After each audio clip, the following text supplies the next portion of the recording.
a nosa peza que traxe o noso himno, que era que levamos a contar, que conta a historia da orquestra, fixemos a letra, e contamos que empezamos con instrumentos de cartón, pero foron chegando os instrumentos reais, o van cantando, e, bueno, están contando a historia de como foi isto. Entón, empezamos con esa, entón, collemos os instrumentos de cartón.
Notas musicais, en vez de facer a linguaxe musical ou a técnica instrumental de xeito máis teórico tal, facemos sempre con cancións.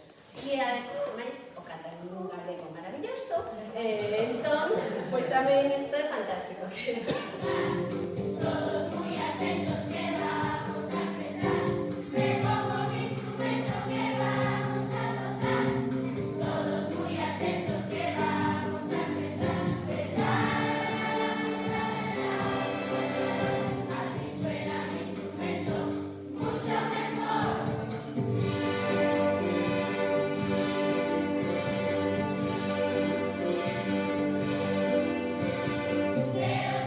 puedo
linguaxe que é universal, que é o da música, que entende calqueiro neno e nena no mundo, entende calqueira persoa independentemente del país que veña, do país onde naza, a música é un linguaxe universal e que sigades facendo grandes triunfos, que xa me dixeron que tamén tocades en grandes teatros, e eso é unha responsabilidade, e parabéns, e pasade moi ben a votación, descansade e ensayade moito, que tamén é moi importante.